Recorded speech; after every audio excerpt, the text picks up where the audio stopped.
Welcome to the Millennial Network Podcast. Now your host, Coach Danny Renee. What's up, y'all? Coach Danny Renee here, and this is the Millennial Network Podcast. We have here Jeremy, aka TrappersWayOut, who is a financial literacy influencer.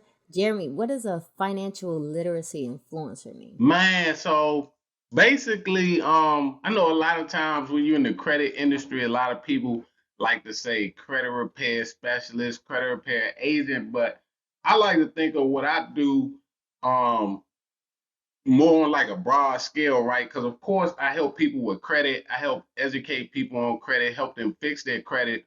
But what I'm really trying to show them is, all around how to be financially literate, how to become debt free, how to build wealth and passive income. So when I say financial literacy influencer, basically it's to teach people and help people learn all aspects of financial literacy, not just credit, but also, things like, acquiring their first home. A lot of times, a lot of people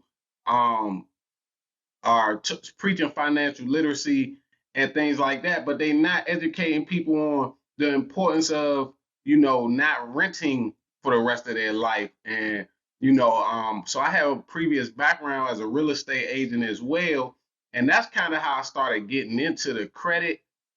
So my main goal was just trying to create another stream of income through real estate by helping people, buy and sell homes. But I started seeing that financial literacy and not knowing how that credit worked was holding people back from home ownership.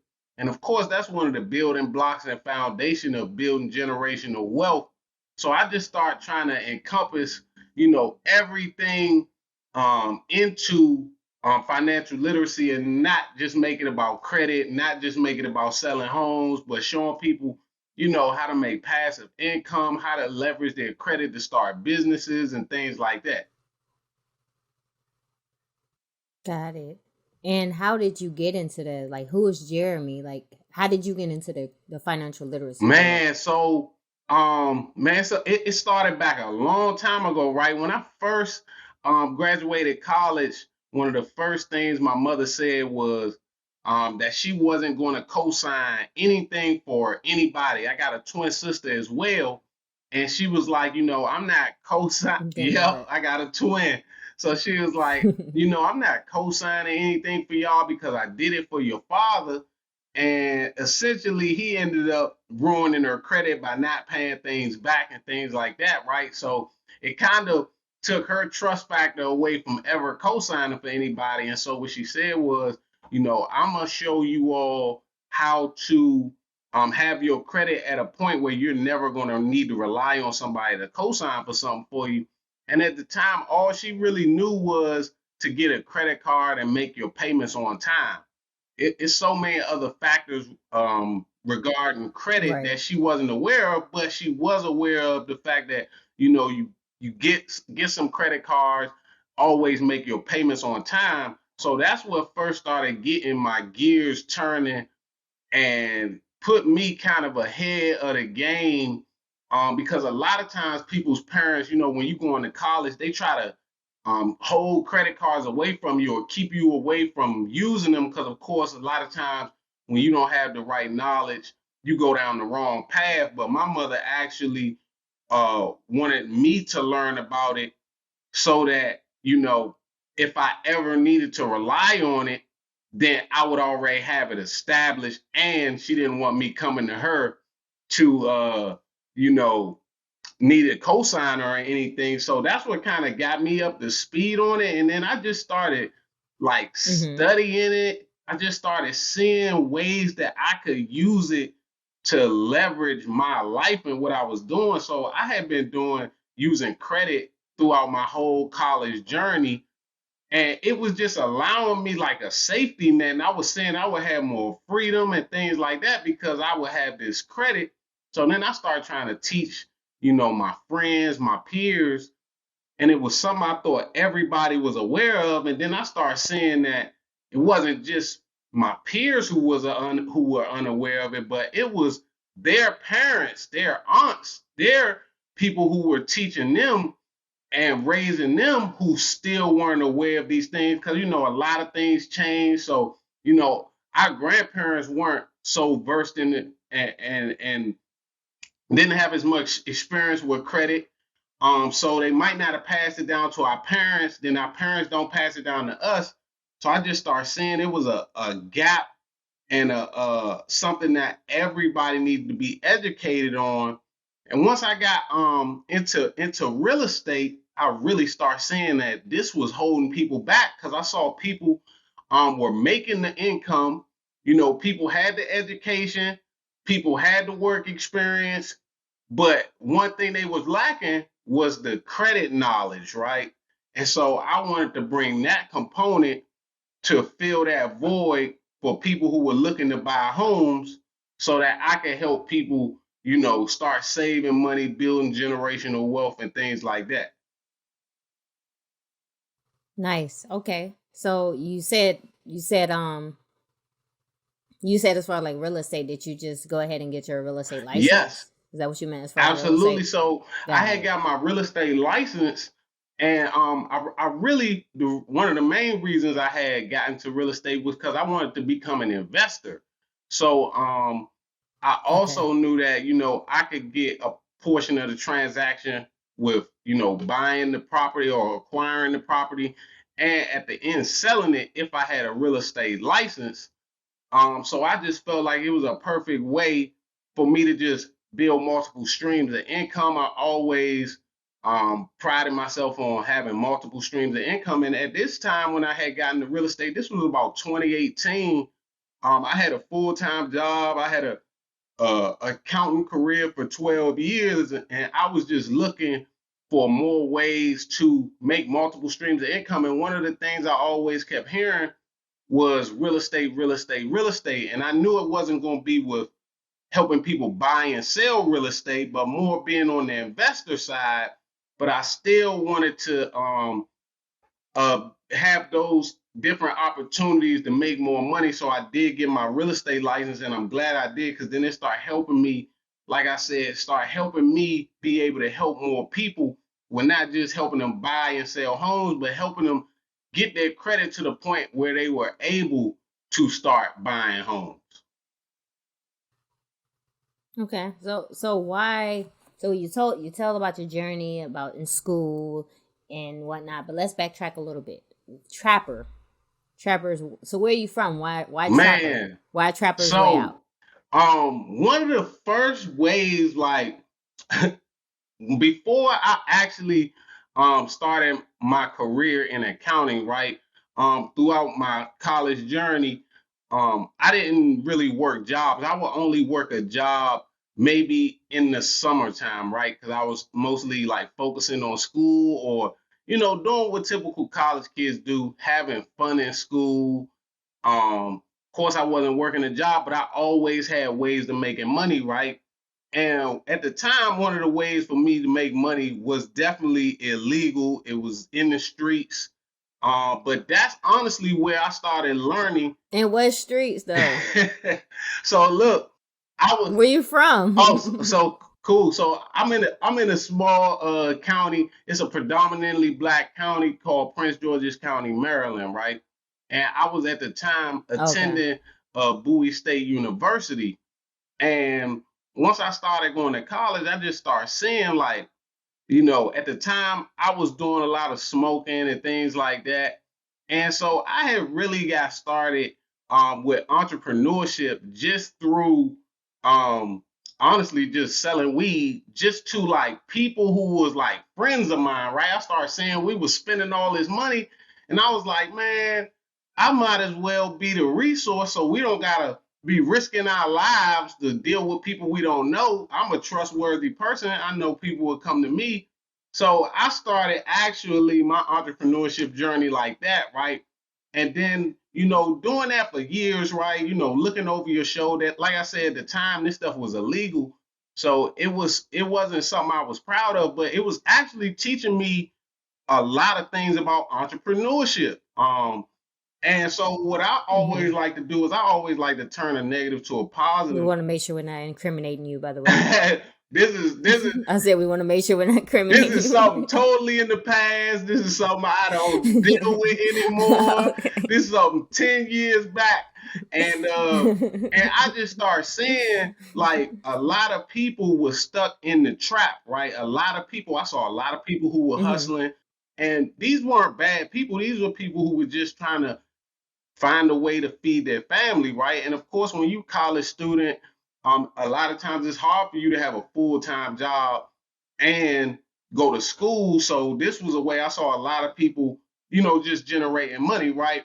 And then once I got older and I started learning how to leverage credit, I started seeing how you can make money just from having good credit. I started seeing how you can make money and turn your relationships into income.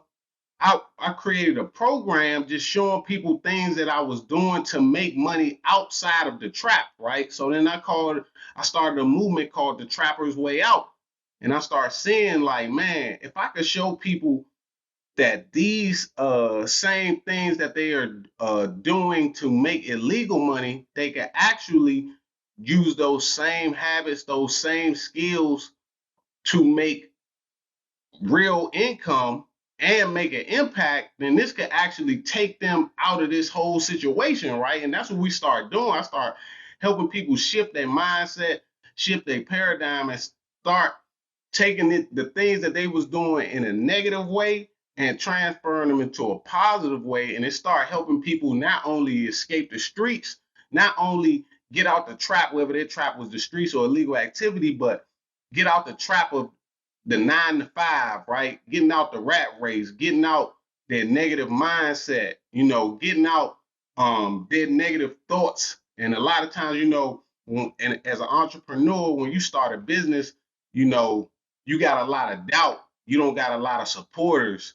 So it just start trying to create this type of community of people who are uplifting each other, encouraging each other to stop doing negative things, to stop thinking negatively, to stop hanging around negative people, and just creating a overall community of positive people that are empowering each other to be better. Got it. So would you say that, I guess, the Trapper's Way Out, this was your first take at mentorship? Actually, I see when I started teaching people about credit and how I was benefiting from it. I started this in probably like 2005, 2006 when I was in college. But at the time, a lot of people were unaware of it. So since Okay. it was coming from me, and at the time I was known for doing different things in the streets, a lot of people weren't taking it serious, right? A lot of people looking at it like, man, I haven't heard this stuff, and you the one that's bringing it to me. So a lot of people kind of brushed it off and didn't think I knew Mm. what I was talking about. And of course, naturally, when we're not taught these things by, our formal education system, when the government doesn't expose this stuff to us and things like that, we kind of think that it's too good to be true, right? And so um, it was kind of hard at first because, a lot of people are not understanding of it. And a lot of people kind of think they know about it. So they kind of like listening, but then they think it's too good to be true. So what I start doing is I start showing people by example. And then when I start, being able to pull up in different cars, live different lifestyles, that's when people start paying attention like, yo, are you really getting this much street money that you're able to do this? And I'm like, no, like I'm actually leveraging credit. I'm able to leverage credit to even sometimes obtain things that I really couldn't afford. But if I was able to be put on a payment plan and just make those small payments consistently, I was able to get cars, trips, clothes, and do things throughout my college experience that most people weren't able to do. When you're in college, most of the time, people are struggling, trying to figure out a way to eat, eating ramen noodles and things Yeah. like that. But my Yeah. college experience, I was living better than people's parents. I actually Oh my God.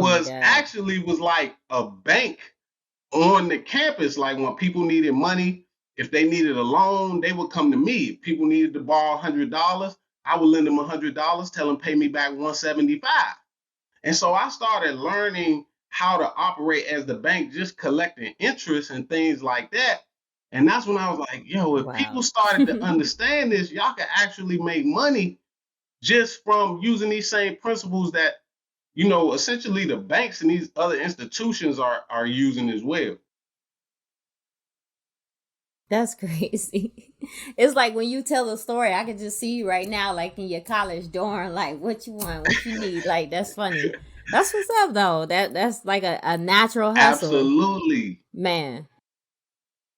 So like going forward, when it comes to credit in that experience and obviously the experience through the years, what would you say are some myths that you ran into that people think that is correct, but it's not correct? Man, one of the biggest myths is that and a lot of times when people looking at their credit score, of course the highest credit score you can get is 850. And a lot of times people just think, your credit score just means everything, right? And a lot of times one of the biggest myths is that 850, if you have an 850 credit score, you got perfect credit or perfect credit score, you can get whatever you want. And a lot of times that is a myth because it's not just about your credit score number, it's also about how you build out that profile, right?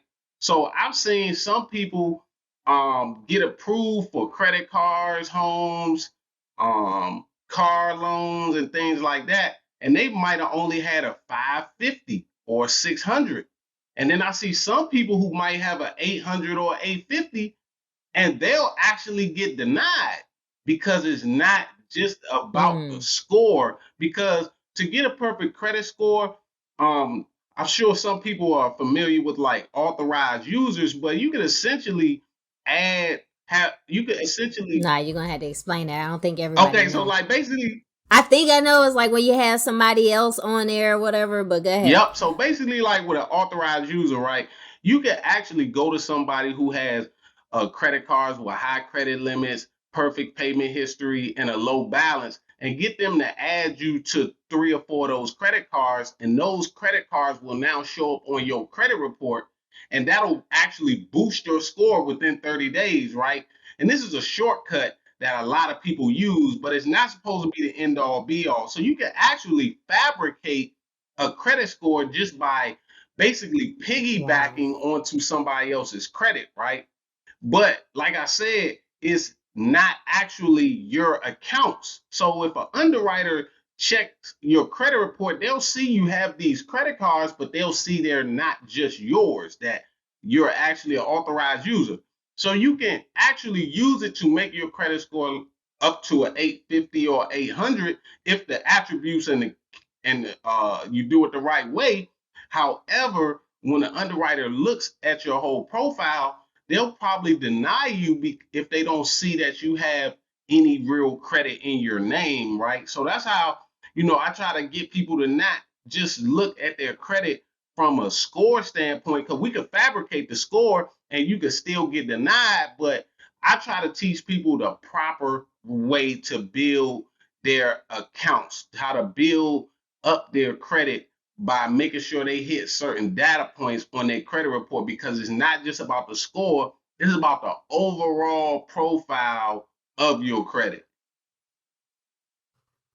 Okay. So when it comes like the authorized users, like you use that as an example, is there like a lot of instances where maybe like department credit cards or different things like that may necessarily benefit them, but when it comes to something that's serious like buying a house, to where they're looking a lot deeper into it, the authorized user may not necessarily be the biggest It, benefit. Is that basically what you're and saying? that's absolutely correct, because a lot of times, when people are looking to raise their credit score or fix their credit so they can get in the position to buy a house, a car, or get credit cards, one of the first things they do is they try to gravitate to the quickest ways to raise their score, which is, of course, getting somebody to add you as an authorized user.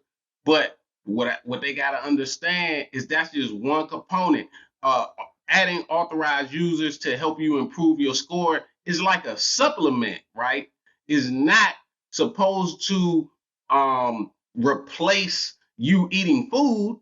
It's just supposed to be in addition to enhancing your essentially your credit health, right? So even though you can use authorized users, you still have to build your report out the right way, which means you still have to have credit cards in your name. If you can't get approved for credit cards in your name yet, then you got to find a way to start building positive credit with like starter credit builder accounts or secure credit cards, secure loans, um, putting your rent on your credit report. A lot of people are not aware that, your biggest bill most time is your rent, and your rent does not get put on your credit report unless you hire a third party and pay them to put that on your credit report. So, it's a lot of things that people aren't aware of with credit as far as building it the proper way. And that's what I try to educate people on. Nice. Okay. So when you keep mentioning credit profile, and to our listeners, some people may have an idea or they may not. So what would you say is like the perfect credit profile, or how does one get their profile to be a perfect credit All profile? right, cool. So when we talk about credit profile, that's exactly what I educate people on is their data points, right? And if you can start to look at your credit in this way, it'll definitely help you out, and it'll help you help a lot of people as well, right? So when we talk about data points, one of the first and the biggest things that impact your credit score is, of course, your payment history, right?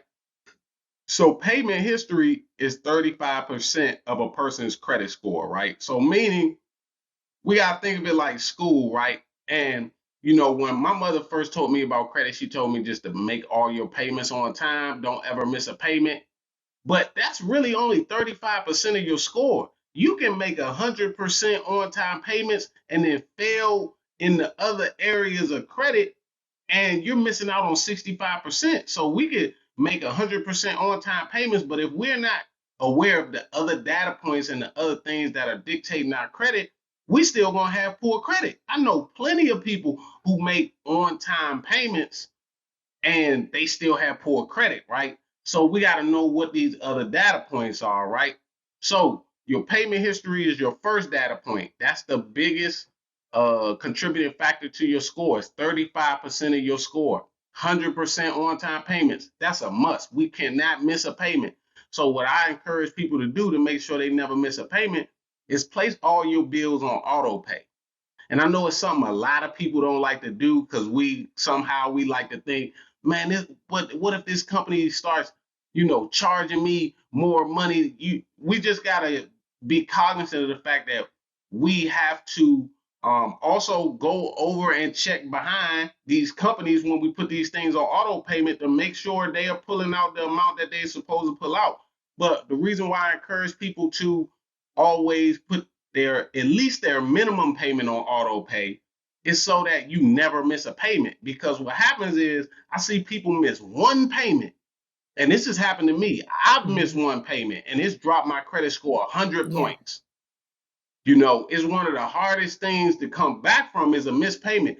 A collection or a charge off is actually easier to remove from your credit report than a late payment. So definitely you never want to get a late payment. You want to think of credit like you having to shoot 100% from the line. Sometimes like when we in school or something and we get all A's and then we get a B, we like, man, I'm good. It doesn't matter. I'm gonna still get an A in this class. It's not like that with credit. You can make 100 payments on time and you miss one payment and it'll drop that score anywhere from 50 to 150 points. And I've seen it, and it definitely causes a lot of stress. It causes people to pay more money in interest and things like that. So the most important thing, put all of your bills on auto pay, at least for the minimum payment. And then the second data point would be derogatory items. So meaning if anybody has a collection, um, a medical bill that they have unpaid or anything like that, right? Of course, you never want to have these negative things on your credit. And if you get with a credit repair expert such as myself, a person like that will be able to help you remove any of those negative items, right? Because anything on your credit report or your consumer report can be removed. So you want to make sure you don't have no negative items. You want to make sure you don't have no late payments. You can also get late payments removed as well, even though they're a little tedious depending on what they are. And then one of the biggest factors, the second biggest contributor to your credit score, is your credit card utilization, right? So this is um how you use your credit card. What people want to see is how do you use somebody else's bank account, right? Because that's essentially what it is when you're using a credit card. Let's say you got a balance, let's say you got a credit card that got $1,000 limit, right? Most of the time when people have bad credit, it's because they're maxing out their credit card. So if they got $1,000 limit and $1,000 credit balance, it's going to actually tank their credit score because it's going to look like they're using all of their available credit. And I mean, imagine if somebody came to you to loan you money and you looked at their credit report and you could see that they're using all of their available credit. That's going to draw a red flag in your mind like, hold on, this person might not have any money to pay me back because they are not even able to pay these creditors that they already owe back, right? So that's why when we operating with credit, before we apply for new credit, before we apply for a car, before we apply for homes, what we want to make sure we do is we make it look like on paper that we don't owe anybody. We want to make it look like if I have $1,000 credit card that's available to me, I have all $1,000 available to be able to use because I'm not currently even using that card. What banks want to see and what makes banks comfortable is seeing when people have money available to them that they're not using. When you see people who have hundreds of thousands of dollars in credit availability and they're not touching one dime, it makes the banks way more comfortable to lend to that person because they assume that this person must either have money or they must be knowledgeable of the fact that they're going to get further if their balances reflect low, right? So one of the biggest components is your credit card utilization. A lot of people say, rule of thumb, keep your balances under 30%, right? So meaning if you got $1,000 Right. credit card, a 30% of that balance, right, would be $300, right? So people say, you should stay at 30%, but that's just average thinking, right? We got to think of the 30% mark like when we were in school and all we needed was a C to pass, so we didn't have to retake the class, right? Of course, you're gonna pass the class, but when you show that report card to your parents gonna be like, Danny, like, what are you doing? You got all C's, and you might look at it like, well, at least I ain't My mind would have tripped. exactly. And you're not having to retake the class, but guess what? It's bringing your GPA down because you really should have been Yeah. focusing on that A or that B, trying to get that 90%, that 80, that 85%. But when you're looking at your credit score, just trying to stay at 30%, that's average thinking. So to make sure we are achieving and operating above average, you really want to focus on being under 10%, right? The ideal position is anywhere from 1 to 5% credit card utilization, meaning if you got $1,000 credit card, you want to owe less than $100 on that one card, right? And this is across the board for every credit card you have, right?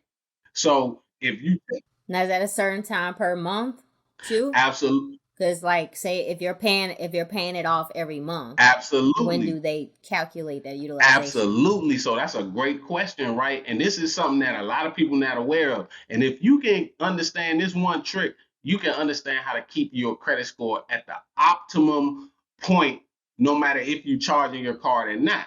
So a lot of times, here's what happens, right? A lot of times people are aware that they want to keep their credit cards paid down, but they just don't know the time in which to pay it down by, right? So I know a lot of times, and let me know if this has ever happened to you. If you get your credit card, you pay the bill in full, but it still reflects on your credit as if you have a balance. And you're like, how do I keep having a balance when I'm paying this card in Yeah. full every month, right? It's because you are paying by the due date, right? So there are three important dates that you gotta remember. We always think of the due date. Why? Because we're like, what's the last day that I can pay and not get penalized, right? So what we want to do is we want to condition our mind to not pay by the due date, but pay by the statement closing date. So your credit card has a window, right? And on your credit card statement, it'll show you, hey, for all your past transactions within this last 30 days from, let's just hypothetically say, from the first of the month to the 31st of the month, these are your charges that you have made, and your bill is due in 2 weeks, right? Of course, we wait to the due date most times and we think, oh, well, once we pay it by the due date, it should report that we paid that balance in full, right? But what actually happens is that balance on your credit card is reported prior to the due date, which is the statement closing date. So to find out that statement closing date, you can actually call your credit card company and just let them know, hey, I want to make sure my balance is paid in full every month by the time y'all report to the credit bureaus so that my credit score can be at the highest point possible. Because, of course, when you owe the least amount of money on your credit cards, it's going to shoot your credit score up. So this is the quickest way for people to raise their credit score is by not focusing on paying by the due date, but pay by the statement closing date, right? Because let's say your statement closing date is the 30th of the month, right? And you make sure you make your full payment of whatever that balance is by the 30th of the month instead of the due date. The due date might not be till 2 weeks later, right? But Okay. if you pay that bill by that statement closing date, 2 days after the statement closing date is the reporting date. And that's the date when that credit card company sends the signal to the three credit bureaus, Equifax, Experian, and TransUnion, and tells them, hey, Danny has $1,000 balance with us, right? So what you want to do is you want to get ahead of the curve and you want to pay that balance before they send that signal. If you wait to the due date, they've already sent that signal, right? So Okay. you want to get in the habit of paying by the statement closing date. It's listed on every one of your credit card bills. Or like I said, all you got to do is call your credit card company and ask them what's that date and let them know, hey, I want to make sure my credit score stays at the highest point as I possibly can. I want my balances to reflect zero so that I have a better credit rating. They're going to say, oh, wow, you're really thinking. This is somebody must have taught you well. This is not some information they're going to hide from you or they want to keep a secret. Just people not so aware of it, right? And you can actually move that date around. So let's say you feel like it's easier for you to pay your balance in full if you change that date because of when your pay period at your job comes, you can actually call your credit card company and say, hey, it's easier for me to pay my balance off in full if you move this date to this date. And they'll actually move it for you. You can change it around, but just getting in the habit of paying your bill by instead of the due date, the closing date on your credit statement will actually keep your score at the highest point possible. And you'll start to see it in just a month. If you do this, you'll start to see it raise your credit score. Okay. So is it more so, because I definitely want to slow it down so everybody is watching, you can rewind it and go back because I know he gave a lot of good information. But are you paying the entire balance on the credit card Or are you paying whatever less than 10% utilization just on what's due based on the statement So balance? what I always encourage people to do, if you can, make that whole payment, because Okay. the least amount that you owe on a credit card, the higher your credit score is going to be. So if you have $1,000 credit balance, or if you have $1,000 credit card and you owe $90, yes, you're under 10%, and it'll actually keep your credit score pretty high. But if you owed $0, now you're under 1%. So it's going to raise your score that much higher. So, of course, the banks always feel more comfortable when you don't owe any money. Even though it's nothing Mm-hmm. wrong with carrying a balance, you'll just start to see how the algorithm affects your credit score. So how I started learning about how my credit card balance was affecting my credit score was, I would just play with my credit card, right? I would take a credit card that I had that had a $10,000 limit, and I would spend $4,000 on it. So I knew that I was at 40% utilization, right? I would see my credit Mm-hmm. score tank within that next 30 days, because it's going to happen in 30 days, because that credit card is going to report once a month. So I would see my credit score go down when I spent $4,000. And then if I paid that $4,000 off by that closing date, not the due date, that closing date, so that when I paid that 4,000 off, they sent that signal to the credit bureaus to say Jeremy's balance is now zero, I would see my credit score jump back up. So that's when I was just looking and I was Okay. like, wow, I could actually dictate my credit score by paying off my debt, right? And this is why some people have such a hard time raising their credit scores, because this is 30% of their credit score. 35% of their credit score is making your payments on time.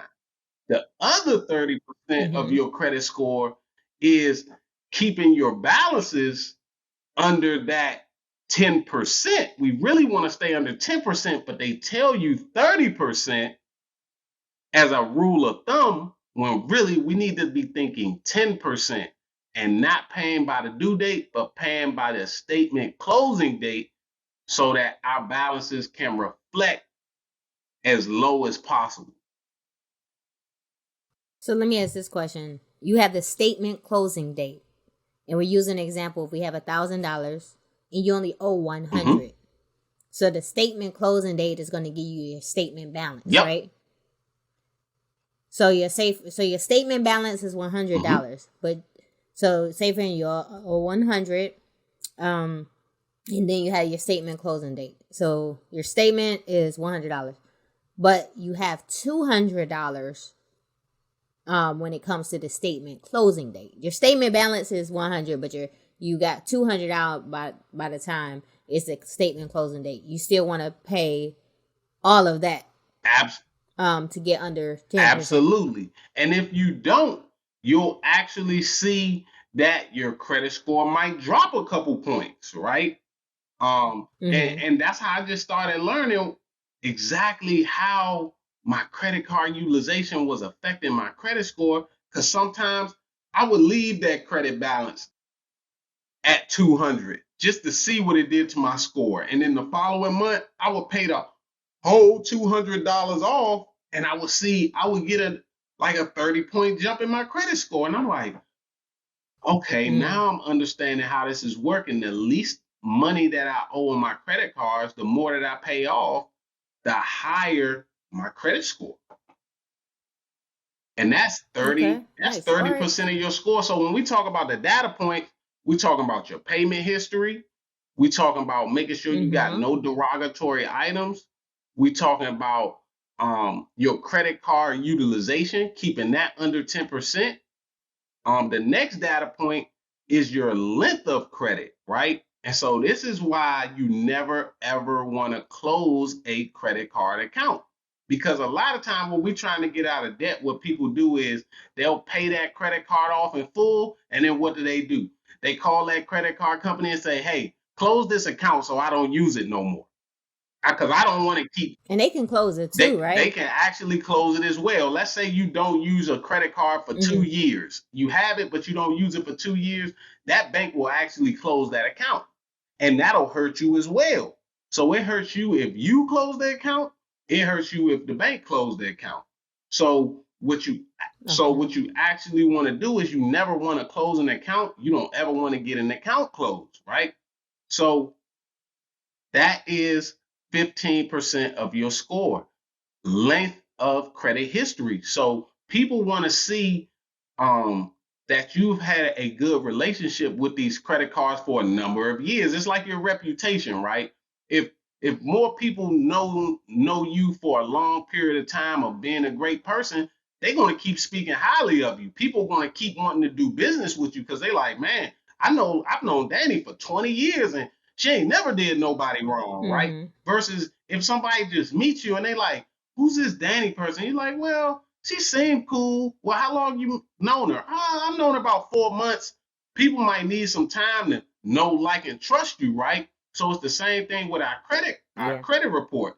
We want to keep good relationships for long periods of time so that when somebody looks at our credit report, they'll see, oh, Jeremy's had an American Express since 2009 and he's made all his payments on time. So once I apply for a Chase credit card, Chase is going to look at my relationship with American Express and they're going to say, man, if he's been paying American Express on time every month since 2009, and I see he pays his balances off in full, he keeps his credit card utilization under 10%, he must got some money or he understands how this credit thing works so I can trust giving him money knowing that he's going to operate in an ethical manner, right?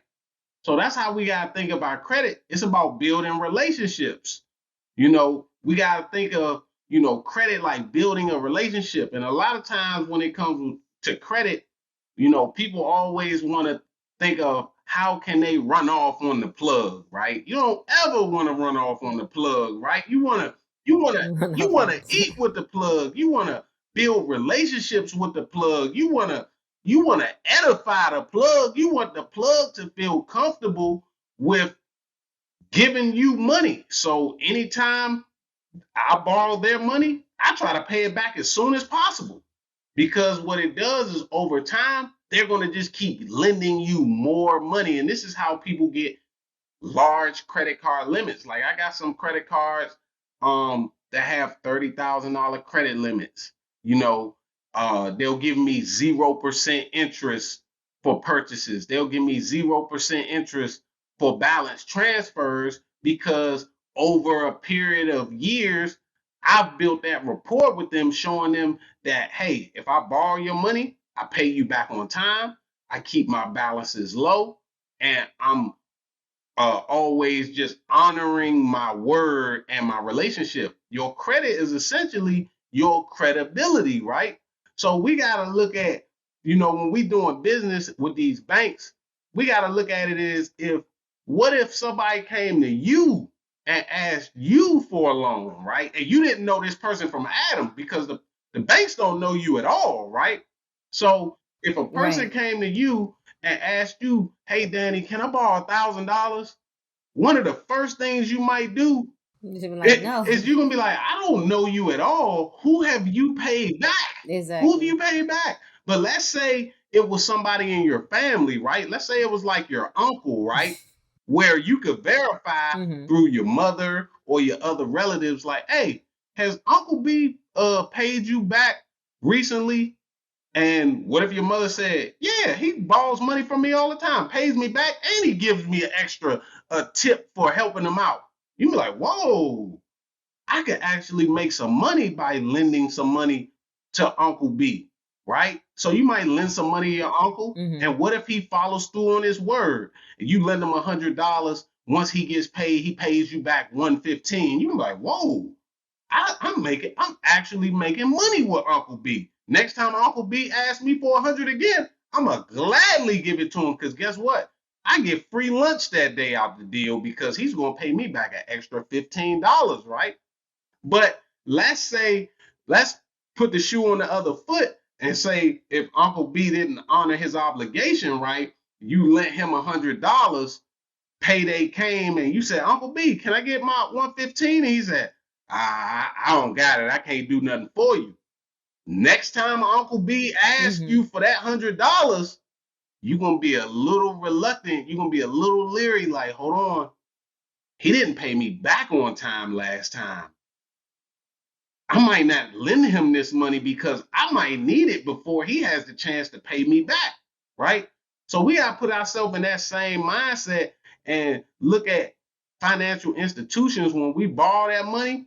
Imagine if somebody borrowed that money from you and didn't pay you back on time, right? Or imagine when we think about credit card limits and credit card utilization, right? Imagine if you told somebody, hey, somebody in your family, like let's say your mother, hey mom, if you ever get in a bind, I got $1,000 put to the side. Just let me know if you ever need it, right?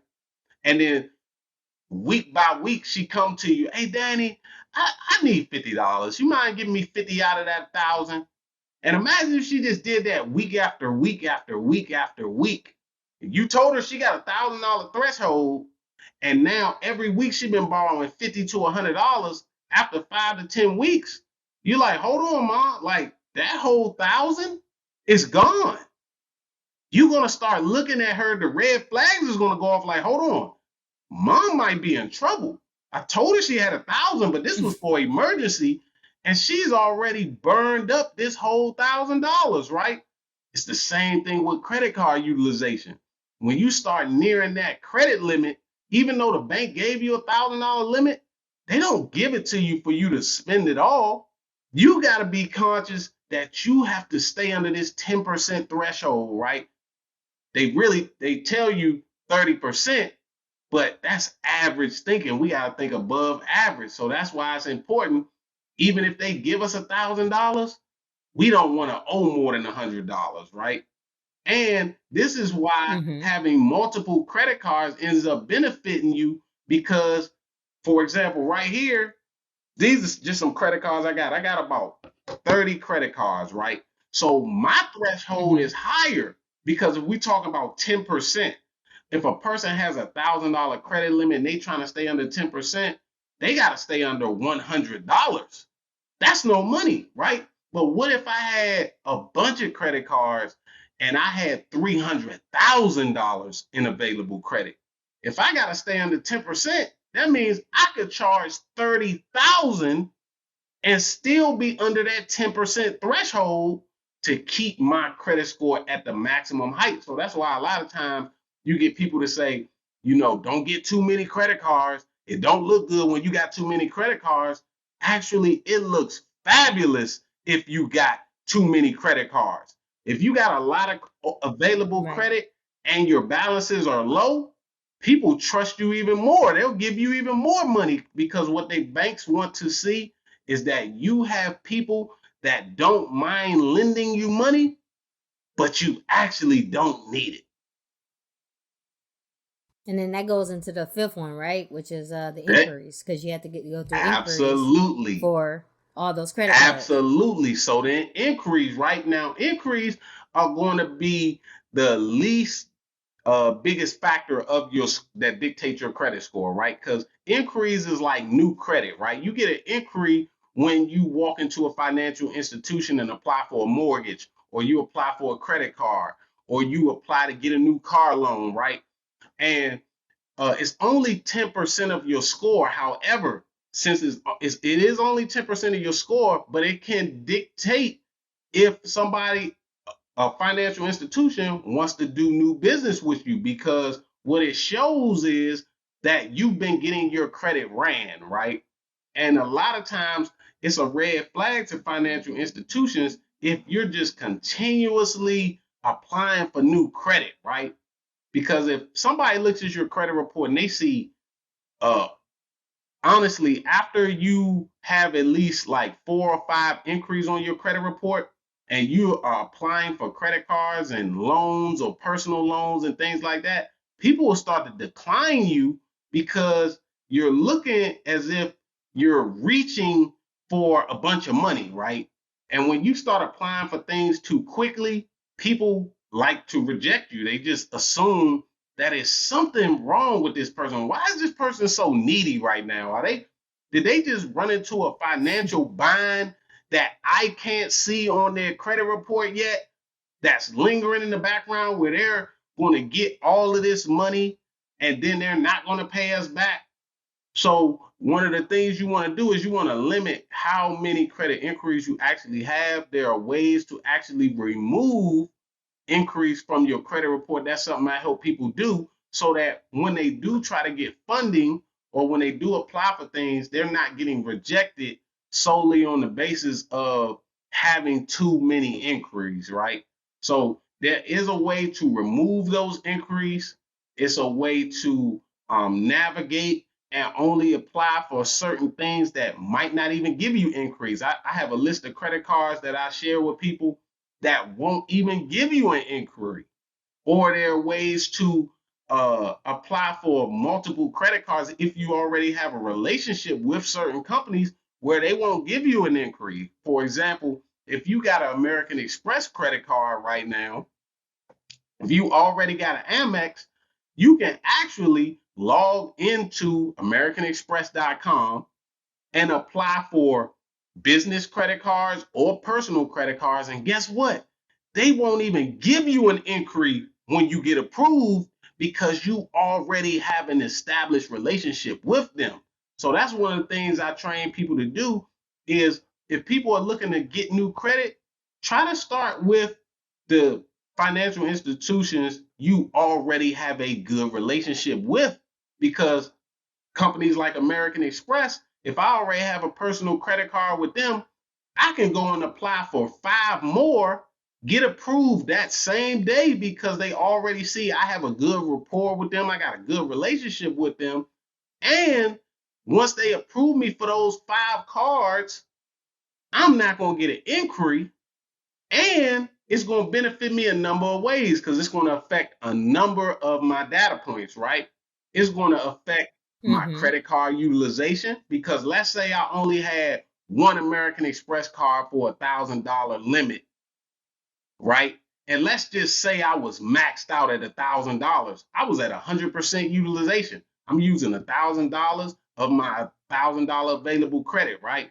But let's say I applied for 5 more American Express and they gave me an extra $1,000 for each card, right? So now I got 5 new American Express with $1,000 each. So I just added $5,000 of credit availability onto my $1,000 American Express I already had. So now I got a total of $6,000 in available credit, but I still owe that 1,000, right?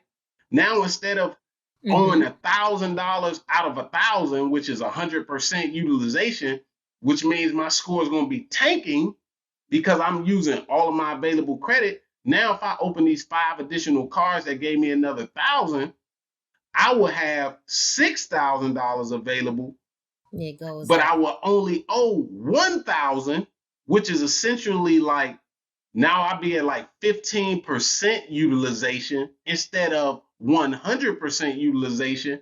I didn't pay down any debt. I still owe that same 1,000. All I did was get more available credit added to my profile.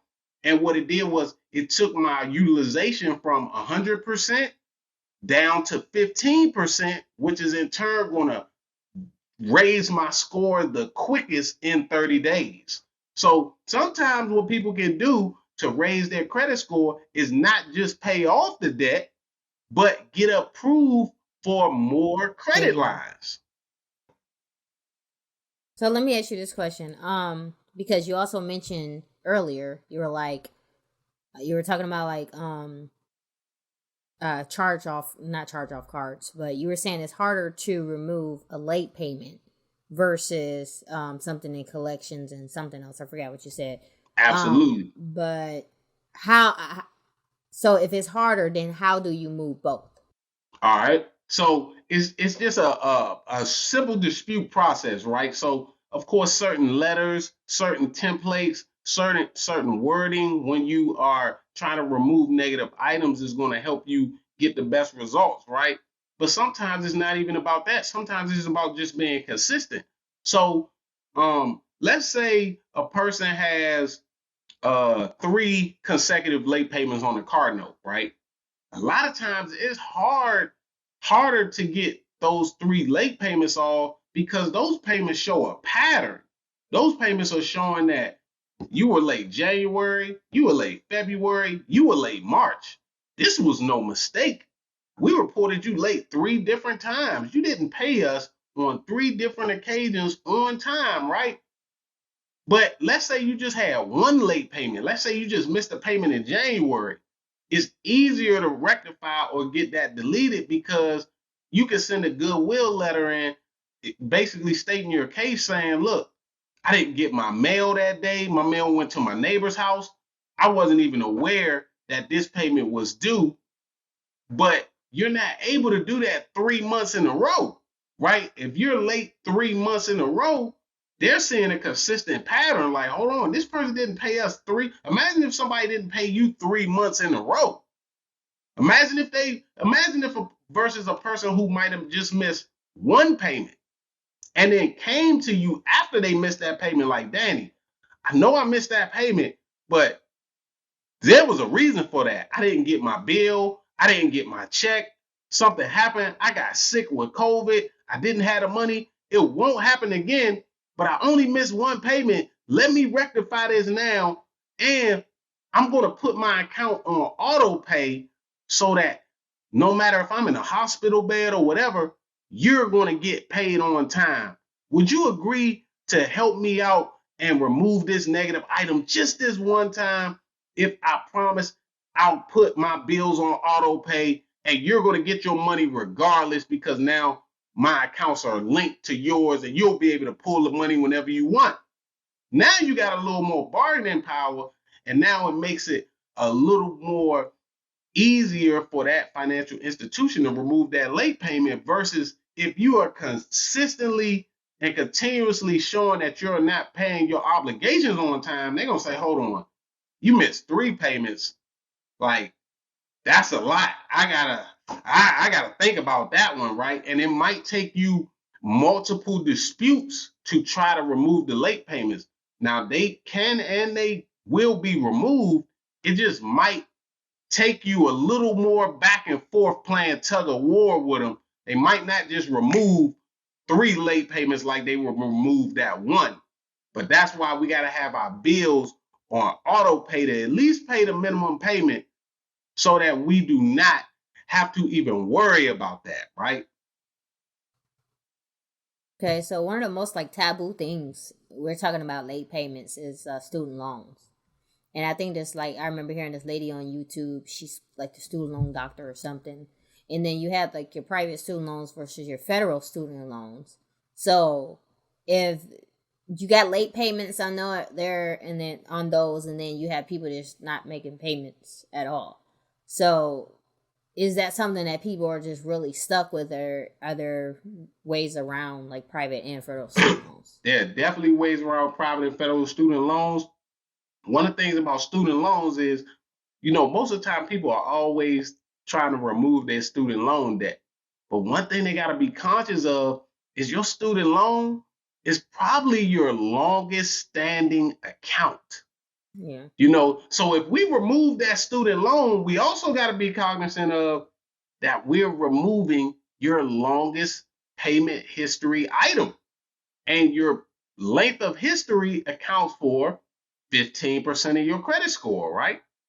So that's why we got to be careful when we're trying to remove these student loans, because in the end of the day, what are people really trying to remove student loan debt for? Because they feel like they don't want to pay this bill anymore, They don't want to pay it. But what we really got to do is we really got to make more money. We got to pay the plug back. Like, think about this. Let's say if you lent somebody money to go to school and then they didn't pay you back, but yet they are out here making money from a degree that you enabled them to get.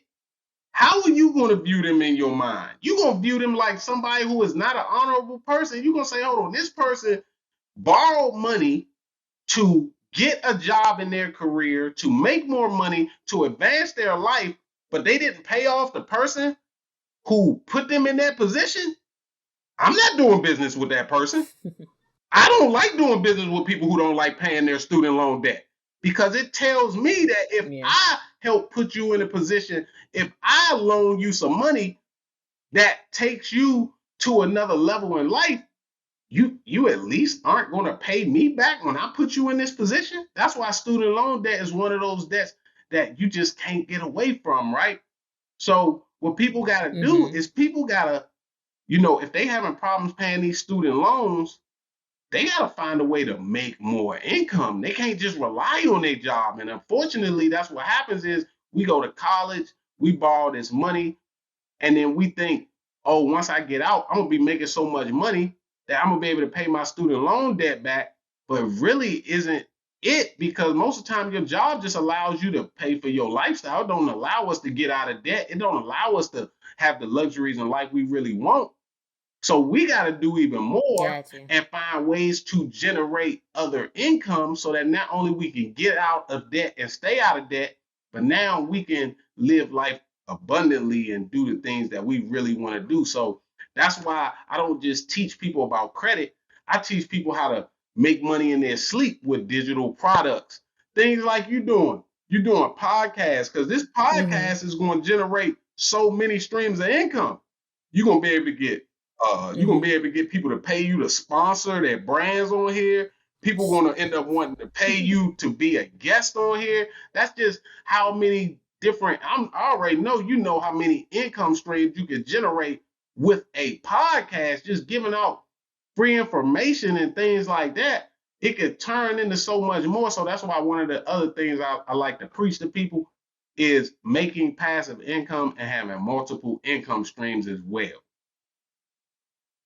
And I think it's important too, since this podcast is geared towards new millennials that's looking to go from their job to entrepreneurship, is that you're talking about, in the sake of student loans, is that you really got to make more income. But I think it's a benefit. That's why I tell everybody they should be entrepreneurs, because even if you're paying on that student loan, you can, if you're making a certain amount of income, then they could drop that price and that amount. And if you're dropping that amount for so many years, after 25 years, then that student loan is removed. So if you have a job, or if you have a business as well as your job, then you can decrease your income over the year, because now you had access to all these different write-offs, even with your business. And then if your business is generating income, that's not necessarily relative to your personal income. So essentially paying off your student loan with a lot less money. And then obviously you got me as a financial coach. Sometimes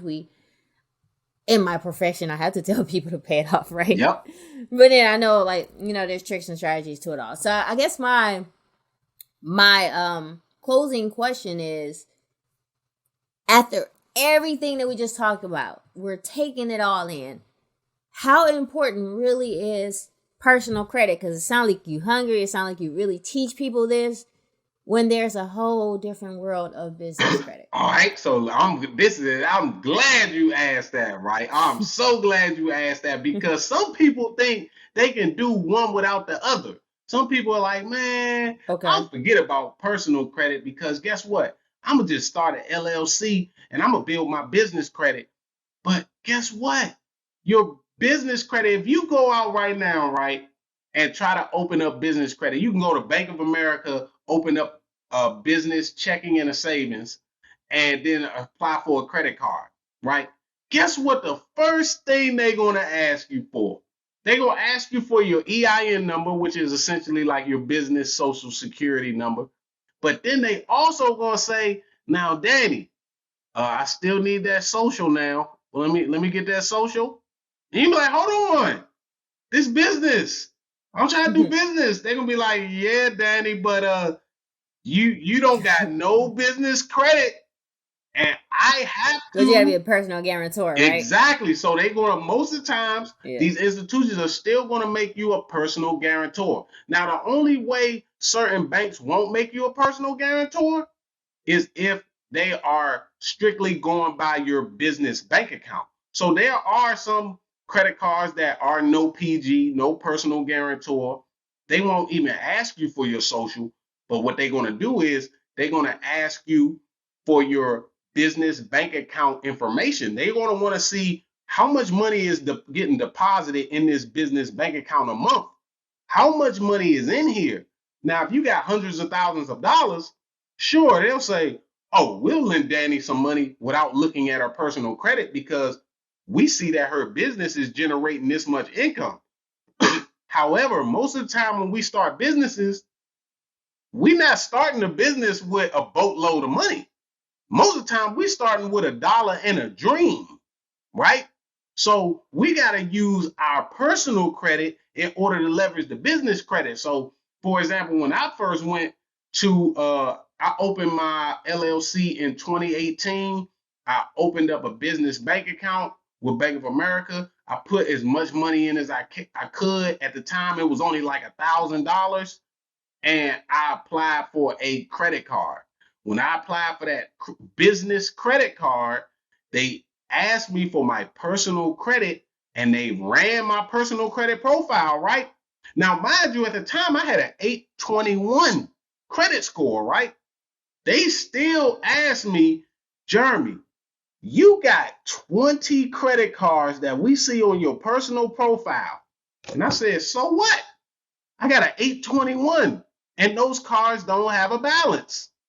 They say, yeah, but we still got to ask you, why are you trying to get more credit cards if you already got 20? Right? Because it's their obligation to ask you, like, what are you doing with all these cards? Are you planning to charge all these things up and run off on us?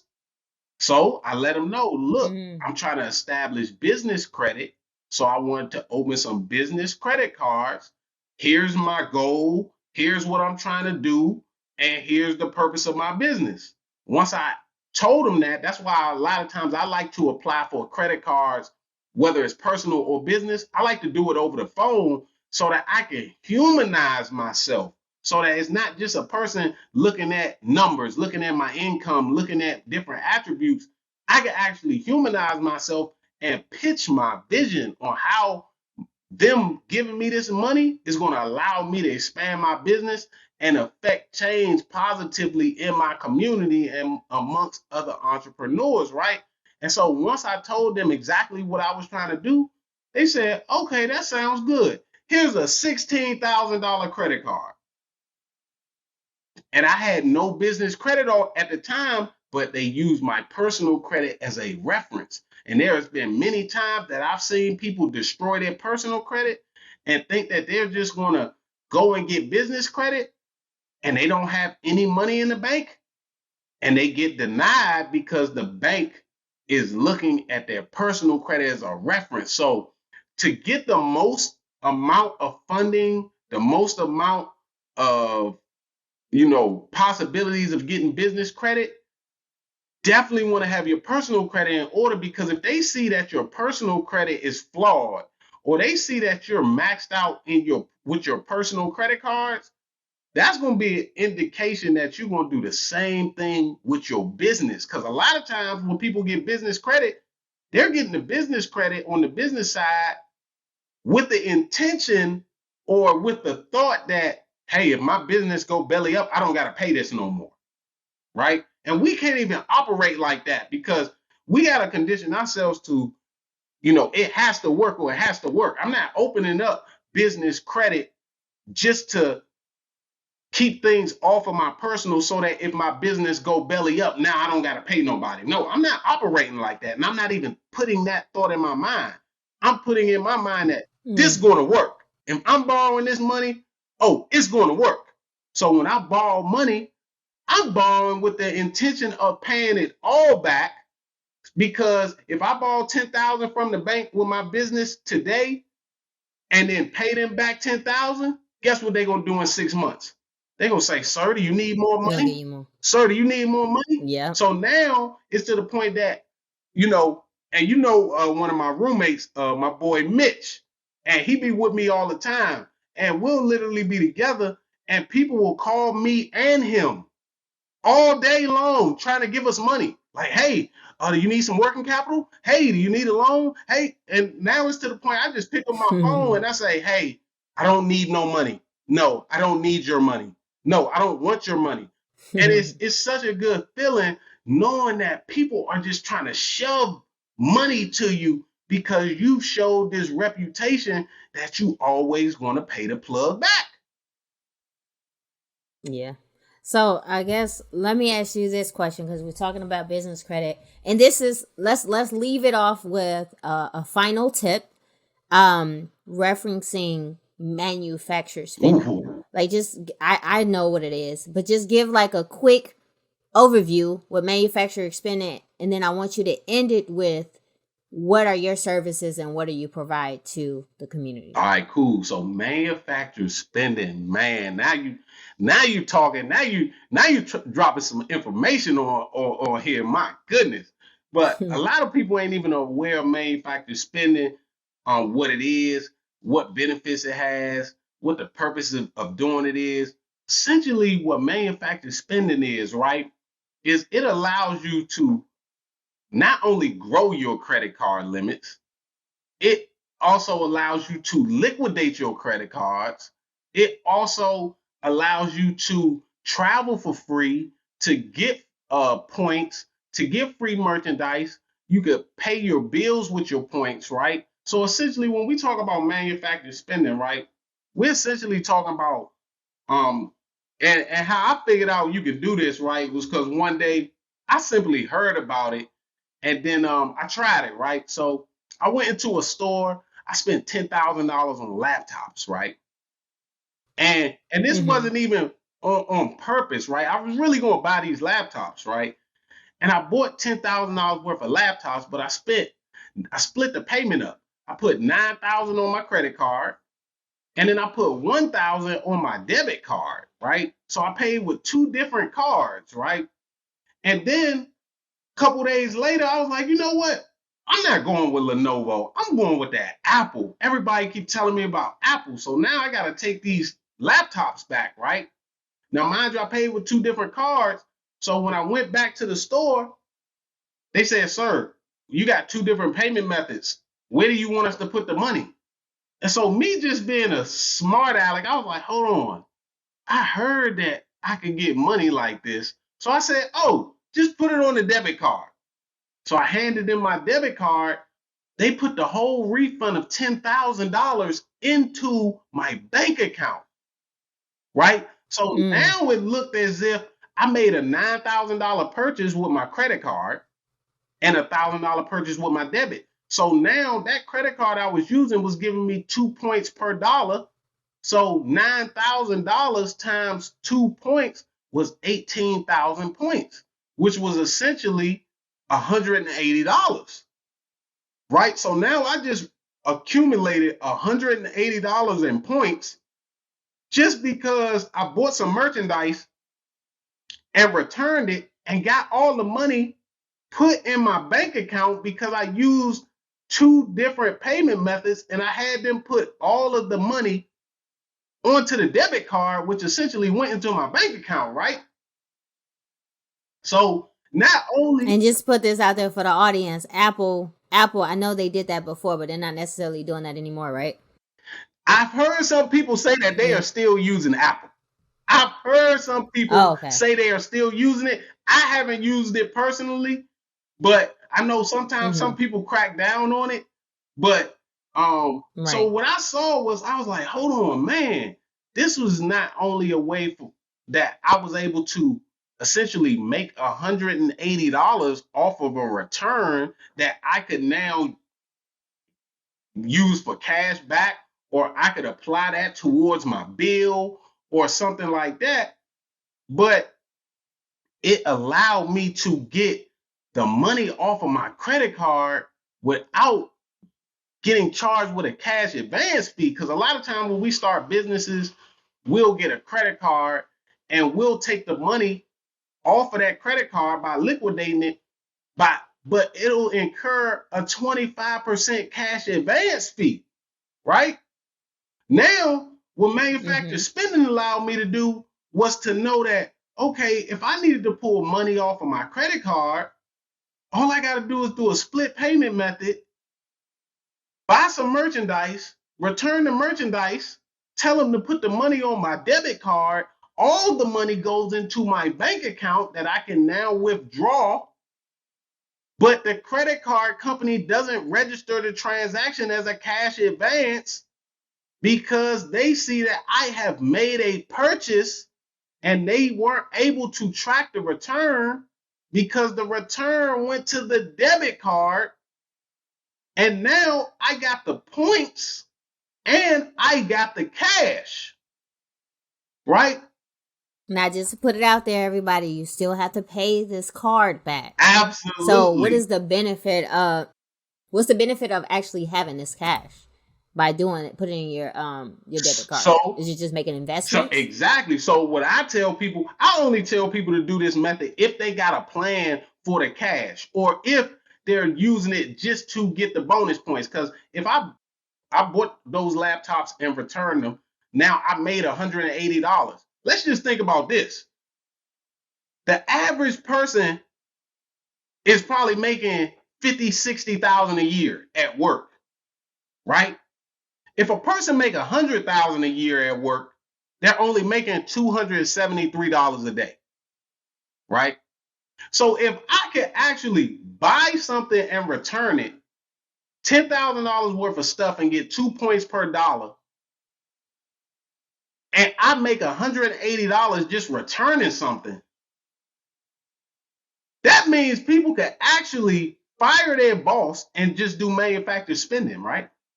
So not only is it going to help us make income if we getting cash back or help us subsidize our lifestyle by allowing us to use these points to get free flights, free trips, pay off purchases on our credit cards, but it's also allowing us to grow our credit limits because now I spent $9,000 on that card. Once I pay that $9,000 off, if I keep doing that same cycle in 3 to 6 months, they're going to take my credit limit from $10,000 to $20,000. If I keep doing it again, they're going to keep raising my limits. So now I'm getting more credit availability. I'm able to leverage that money if I want to start a new business. A lot of times people aren't entrepreneurs because they only 2 reasons. They either don't got the money or they ain't got the credit. But if they had the credit and they was able to use manufactured spending to liquidate that card to start a new business, and they was learn how to revolve this debt, then it'll allow them to be their own boss. It'll allow them to fire their boss. If a person making $100,000 a year is only making $273 a day, and I just showed you how I made $180 in one day just returning some stuff. Essentially, if a person is only making $50,000 to $60,000 a year, which is most of America, I don't even have to work a job if I just learn manufactured spending. And then I think that's a great segue into what you do as a coach. So tell us about the program that you have. All right. So like I said, my program is called the Trappers Way Out. When I first started this, I catered it to people like me. I always knew that, when you creating a program or you creating a business or something, you got to have a target market. You got to have what they call your avatar or your target audience, that person you directly speaking to, right? So what my niche was, even though I wanted to help everybody, and a lot of times this is how we get stuck in our business and we're not so successful, is because we trying to talk to everybody. We want everybody to be our audience, right? But one of the things one of my mentors told me is if you talking to everybody, you ain't talking to nobody, right? So you got to niche down exactly who you talking to. So the people who I wanted to affect was people like me. I wanted to affect the trappers. I wanted to affect the people who I felt had the most potential. A lot of times society deems those people who are in the streets doing negative stuff like they got the least amount of potential. But if a person is willing to risk their lives doing negative activity, imagine if they turn those same characteristics into something positive, right? So those are the people I wanted to help. I wanted to show my friends that were stuck in the streets like I once was. I wanted to show my people who were thought that we had to be drug dealers to drive in these nice cars and have nice houses and things like that. I wanted to show them that look, it's a better way, and it's through credit. Credit is the big homie. Just like the plug, just like, and what I started doing was I just started drawing references to how credit is essentially just like paying the plug back, right? And so Okay. I started picking people who was in my circle that I saw who was doing negative things, where I'm like, look, let me show you how I started helping people with credit, how I started learning about credit, and it started helping me to make so much money that I said I will never do nothing illegal again. I will never do nothing illegal again. Now I don't gotta look over my shoulder. Now I can help people, right? So then I not only took that, and once I started practicing this stuff, I actually ended up getting fired from my full-time job, right? So then that's when my niche Mm-hmm. changed again, right? Because I got fired 2 times in 2020. One was from a credit repair company, and one was from my 12-year accounting career, right? So then once I start pulling people out of the streets, showing them that look, this is a way that you can not have to risk your life for money. I also said, hold on, let me not forget about the people who stuck in the 9 to 5 trap like I once was. I know some people out here that might be losing their jobs right now. They don't even know it. Or some people that want to fire their boss, but they just don't know how. Let me go back and get them. So now, And do you teach them? You teach them credit repair and how to start their own company, or just like credit repair? exactly. So I'm teaching them how to start their own credit repair company. If they want to be hands off, I teach them how to attract people to their company and then how to outsource the work and still get paid for it, right? Then I also teach them Okay. how to make money through affiliate marketing, right? Just by building relationships with people that or companies that provide services, and then bringing that network that they are adding value to that resource. And then that resource And in how do they turn, find out that information? I'm sorry. oh, so How do they find out the information like on what you teach? so I teach that in my mentorship. Anybody can contact me on my Instagram is at TrappersWayOut. On Facebook, I'm Jeremy Lucky. I call myself Lucky, even though I'm telling you it's all skill. I give all my students all the ins and outs on exactly what I do, exactly how I make money, exactly how I build relationships and things like that, and just how we use credit to leverage to make passive income. Also, I teach people how to turn liabilities into assets with rental cars and things like that. Also, just making money, just building relationships. Relationship building is one of the most powerful tools and skills that you can use to build uh, income without Agreed. actually having a product, right? I don't even need a product if I know Danny has a great product, right?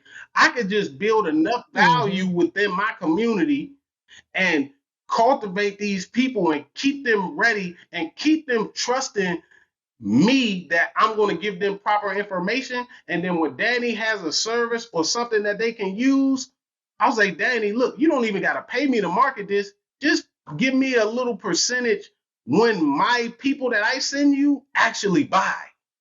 It's going to be no upfront cost to you. So you essentially are getting paid once I've already done the work.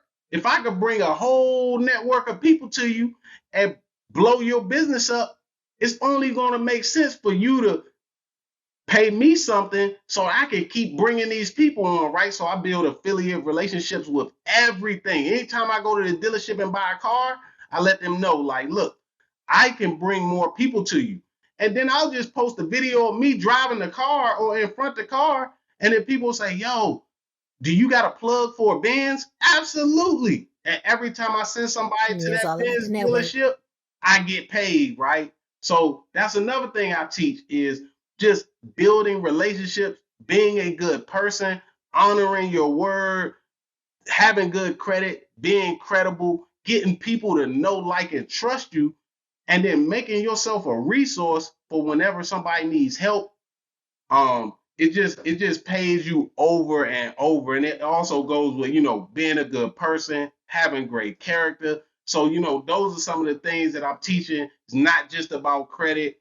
It's not just about learning how to make money from having good credit, but also how to build relationships, and just being an overall good person and finding ways to make money in your sleep. Whether we also teaching digital products, everybody should have an ebook, everybody should have a course, and a lot of times what I teach my students is, start trying to monetize those things that come naturally to you, those things that we are so well versed in, Exactly. right? Agreed. Because one of the things that I almost neglected to do was I was so good with credit when I was younger that I was just giving the information away for free. And then when I saw people getting paid for it, I said, who would pay somebody?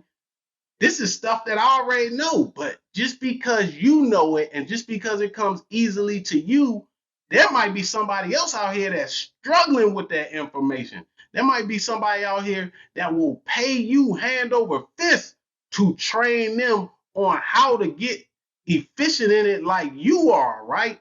And if it's something that what Exactly. I learned was, if it's something that you can, because a lot of people are like, man, but I don't know what to do. What can I monetize? I say, look, if it's something that you can think of and wake up out of your sleep at 3:30 in the morning and just start educating somebody on, that's what you need to monetize. If you can wake up out of a dead sleep and come up with the list of 7 things on how to be successful in this, that's what you need to make an ebook. Then you need to turn that into a course. You need to turn that into a mentorship.